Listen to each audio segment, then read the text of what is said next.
जय माता दी। दोस्तों कैसे हैं आप सब। दोस्तों बात कर रहे हैं 19 और 20 अप्रैल की कि ये 2 दिन मकर राशि वालों के लिए कैसे रहने वाले हैं। इन 2 दिनों में मकर राशि वालों को क्या खुशखबरी सुनने को मिल सकती है, किन बातों में इन्हें सावधानी रखनी चाहिए। तो इन 2 दिनों का राशिफल जानने से पहले हम इन 2 दिनों का पंचांग जान लेते हैं। 19 अप्रैल 2025 दिन शनिवार रहेगा। बैसाख माह कृष्ण पक्ष की षष्ठी तिथि जो 6:24 तक रहेगी। उसके बाद सप्तमी तिथि प्रारंभ हो जाएगी। शिव योग रहेगा। मूल नक्षत्र रहेगा जो 10:21 तक रहेगा। उसके बाद पूर्वाषाढ़ नक्षत्र प्रारंभ हो जाएगा। चंद्रमा धनु राशि में। अभिजीत मुहूर्त का समय रहेगा 11:54 से 12:46 तक। राहु काल का समय रहेगा सुबह 9:06 से 10:43 तक। अब बात करते हैं 20 अप्रैल की। 20 अप्रैल 2025 दिन रविवार रहेगा। बैसाख माह कृष्ण पक्ष की सप्तमी तिथि जो 7:03 तक रहेगी। उसके बाद अष्टमी तिथि प्रारंभ हो जाएगी। सिद्ध योग रहेगा।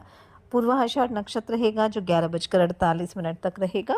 उसके बाद उत्तराषाढ़ नक्षत्र प्रारंभ हो जाएगा। चंद्रमा शाम 6:05 तक धनु राशि में फिर मकर राशि में आ जाएंगे।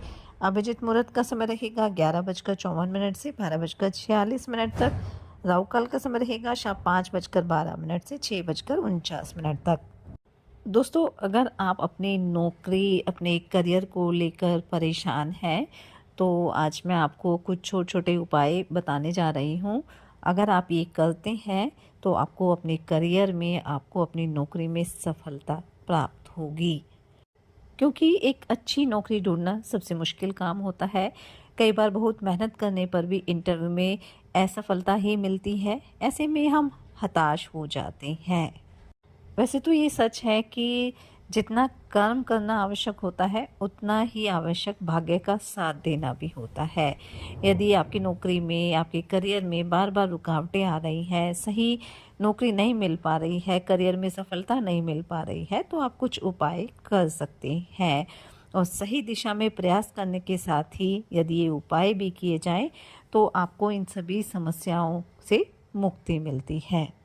अगर आप नौकरी के लिए किसी इंटरव्यू को देने जा रहे हैं तो आप इस दिन एक छोटा सा उपाय अवश्य करें। उसके बाद ही आप इंटरव्यू के लिए जाएं। पहले आप किसी हनुमान मंदिर में जाएं या आप अपने घर के मंदिर में ही हनुमान जी के सामने प्रार्थना करें। हनुमान चालीसा का आप पाठ करें।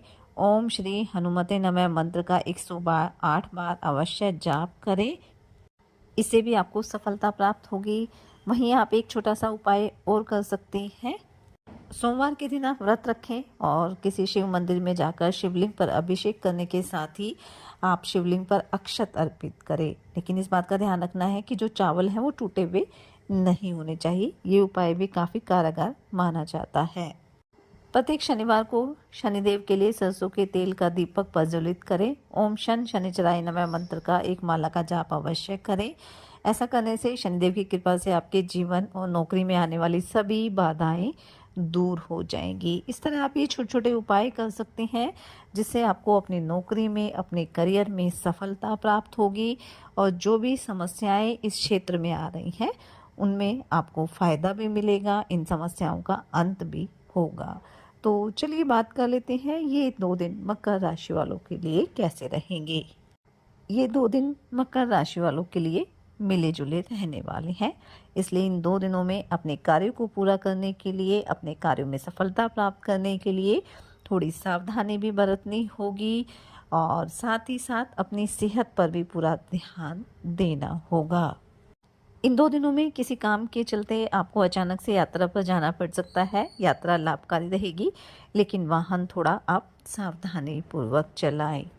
जो जातक ऑनलाइन काम कर रहे हैं उन्हें कोई बड़ा ऑर्डर मिल सकता है जिससे आप काफ़ी खुश रहने वाले हैं।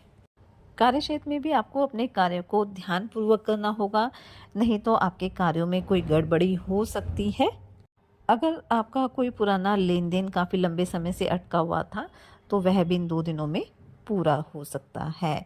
वहीं आपकी संतान को किसी नई नौकरी की प्राप्ति हो सकती है जिससे आपका मन काफ़ी प्रसन्न रहने वाला है। अगर किसी सरकारी काम को लेकर परेशान चल रहे थे तो उसमें आपको अपने मित्र की मदद मिल सकती है। इन 2 दिनों में आप इस बात का भी ध्यान रखें कि बेवजह किसी बात को लेकर क्रोध ना करें, अपनी वाणी, अपने व्यवहार पर संयम रखें। अपने मनमाने व्यवहार के कारण आपसे कोई गड़बड़ी हो सकती है, इसलिए इस बात का आपको विशेष रूप से ध्यान रखना है। दान धर्म के कार्यों में आपकी काफ़ी रुचि रहेगी। धार्मिक कार्यों में आप बढ़-चढ़ कर हिस्सा भी लेने वाले हैं। कारोबारियों को इन 2 दिनों में कोई टेंडर मिल सकता है, लेकिन आपकी लापरवाही की वजह से उसमें कुछ परेशानियां आ सकती हैं, इसलिए इस बात का आपको ध्यान रखना है। कोई प्रॉपर्टी खरीदने की योजना भी आप बना सकते हैं। वहीं कोई कानूनी मामला आपके लिए समस्या लेकर आ सकता है, इसलिए आप इसमें ढील बिल्कुल ना दें, नहीं तो फैसला आपके पक्ष से दूसरे पक्ष में जा सकता है। इन 2 दिनों में आप अपने घर में किसी तरह के बदलाव की योजना बना सकते हैं, धन खर्च कर सकते हैं, लेकिन हमें हमेशा अपने बजट का ध्यान रखना चाहिए। राजनीति में कार्यरत लोगों को कोई बड़ी जिम्मेदारी मिल सकती है, जिससे उनके जन समर्थन में भी इजाफा होगा। इन 2 दिनों में आप अपने किसी परिजन से मेल मिलाप करने भी जा सकते हैं। दाम्पत्य जीवन आपका सुखद रहने वाला है।